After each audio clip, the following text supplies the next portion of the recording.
Hi, I'm Sandy Miller, and I'll be your host for the hottest tips on boating you'll find anywhere. On each topic, we hope to give you enough information to keep you interested, but not so much as to get you into trouble, or worse, turn you off with stuff you don't even want to know.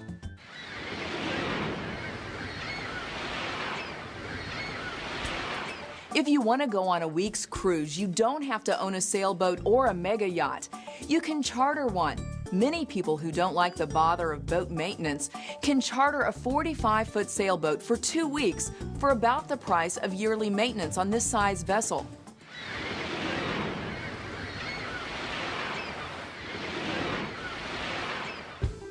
We won't cover the international rules because almost all recreational boaters operate under the inland rules. These apply to lakes, rivers, and near coastal waters. The most important rule of all is avoid hitting anything. When in doubt, slow down or stop until the situation is clarified. Anytime you meet another vessel on the water, it's like approaching an unmarked intersection in your car. The good news is that rules do exist to cover the actions of each vessel. The bad news is that most vessel operators don't know these rules exist. The crossing rule. Inland rules state that when two power-driven vessels are crossing, to avoid risk of collision, the vessel which has the other on her starboard side, the giveaway vessel, must keep out of the way, and if circumstances permit, cross behind the other vessel, the stand-on vessel.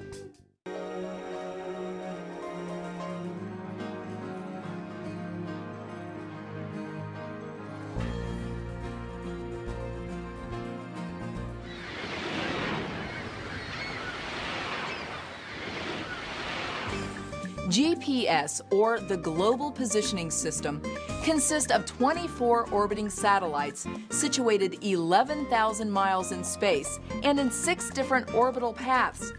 The most important feature of a GPS is that it gives a boater his exact position. GPS units are cheap and come in a variety of models that suit lake users or world cruisers. Some models have so many features that you can easily spend half a day just reading the manual.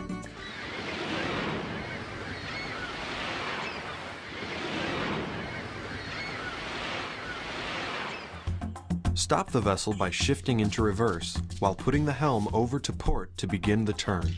As you enter, shift into forward while putting the helm over to starboard. A short power burst.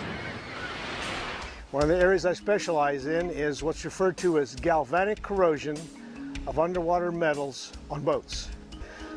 It's important to remember that galvanic corrosion is a natural occurrence, physical phenomenon when you connect a bronze prop, a stainless steel shaft, and a sacrificial zinc all together and put them in an electrolyte.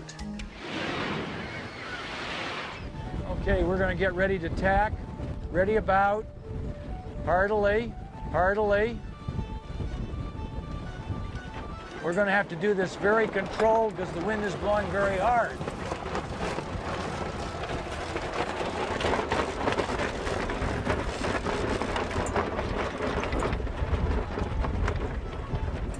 Nicely done.